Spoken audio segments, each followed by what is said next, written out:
What's going on YouTube? Clark Bishop here. I'm back with another video. Today's video we're gonna be talking about this music video I shot for Dae Money, an artist that's signed to Empire. We had a label budget, man. We haven't had a label budget in a little minute, but this was fun. I shot this back in June, and I thought this was just an interesting video to talk about. I don't know why I haven't talked to you guys about it. Maybe because I've been busy. I've been on set a lot.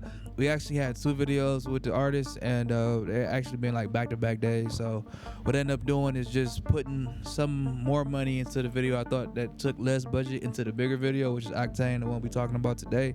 And yeah, we made it happen. So I'm about to dive straight into the video. It was all at one location, and gear was minimal, but it's for you guys. It was shot on the FX30 with the Fuji MK lenses, the 18 to 55 only. I didn't use no glimmer glass or nothing, and the video was shot mainly in black and white. We were trying to portray the Sin City music video and Sin City movie and turn that into a music video.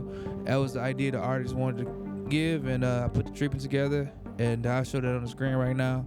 And we just had to convey from there, tell a little story, and just kind of be in his head, going back and forth from scenes, and just had to make this happen. It was I think like an 8-hour day.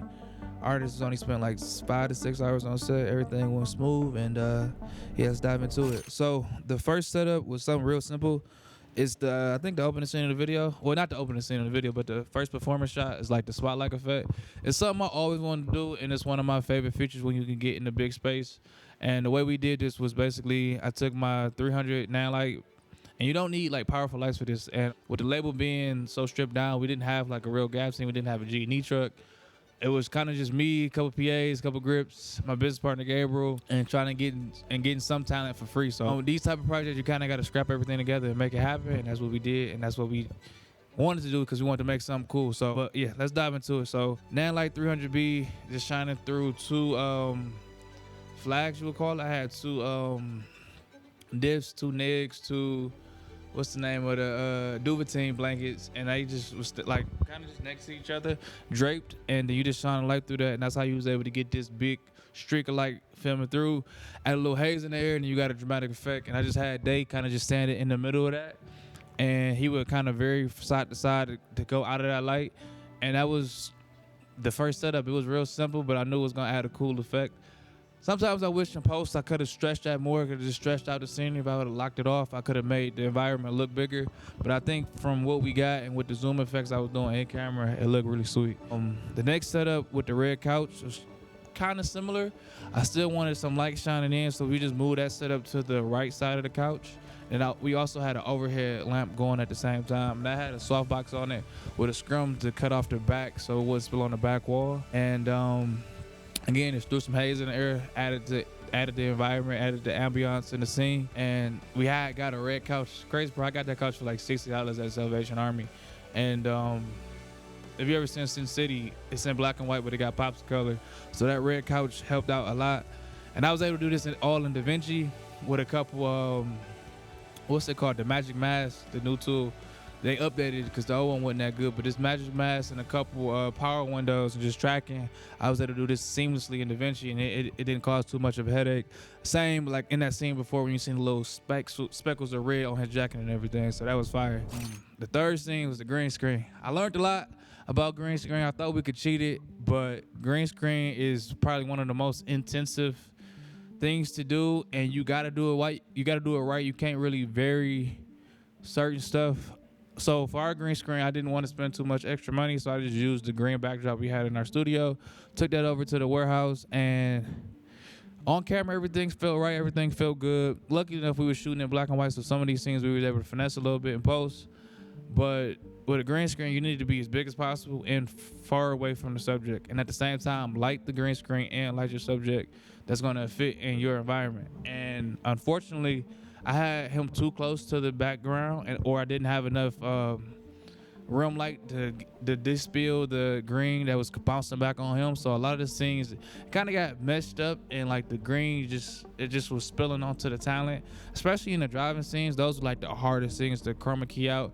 I spent literally days just trying to get the green out of the skin and get it to a point where it kind of looked decent. And I took some finagling, and I just picked the best parts when the actors or the rapper and the talent wasn't kind of turned away where the spill would just spill on their face and I could just separate them from the background. But that took a lot, but I think the scenes turned out well. The place I just got from YouTube, but the actual like place where they were in the bathroom and they were in, I'm not watching the video, yo, I'm just looking at BTS on my phone.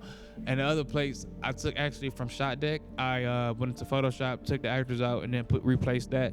And they turned out real good, so it was really authentic to the actual movie. Hopefully I don't get no copyrights. We haven't got no copyrights yet, but yeah, we did that. And at first I was gonna take it into chat and just like, yo, render me out a new image of this, but then I was like, man, I think this is probably the best and it's the most authentic to it. And yeah, we still rocking with it. So that was a lot. The green screen was a lot, and just need more lights, bigger green screen. And the final scene, my probably favorite scene, the last setup of the day, was still that overhead top light. And we had added these desks, and I got these desks from Facebook Marketplace. I found 2 of them. And you probably wonder, how did I get all this stuff here? I had a big U-Haul truck I rented out for the day, and I put everything in the back of the truck the day before, and I was able to load it off.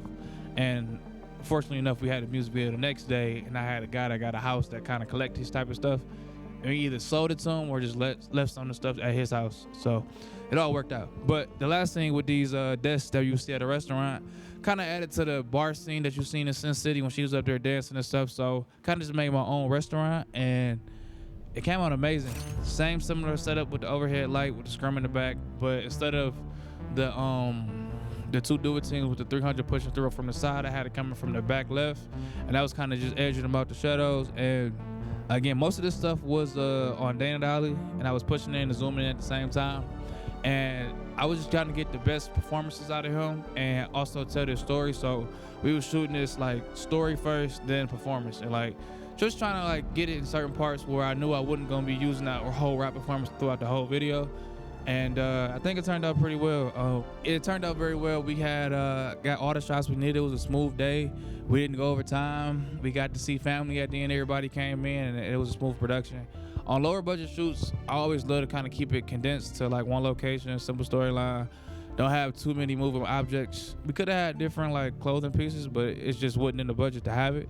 So we was able to make this work on a medium budget. I didn't even say medium, small budget, because production actually costs, bro. It's so much I'm not getting paid for, the editing and the color and the scout and the picking up stuff. Like that's just free stuff that I'm doing, but I wanted to put it all into the craft and make the best video I could, and that's what we did. So again, this was shot on the FX30 with the Fuji MK lenses. We shot at a warehouse on PeerSpace, and a lot of props and just timing made this video happen, and the lighting and all that type of stuff, all the little stuff that I talk about on the channel. So appreciate y'all for tuning in. This was a breakdown of the Dae Money Octane music video. If you got any questions or comments or anything that you want to know from me from this particular video, just hit me up in the DMs or in the comment section. I'm gonna reply to you. Thank you for watching. Like this video, comment this video, share this video, do whatever you gotta do to this video to make it pop. I appreciate y'all for watching. Thank y'all for tuning in. Peace. Fucking rat. Octane, good shit, bro. Thank you for trusting me. Real for real. You made this shit happen. It's a real.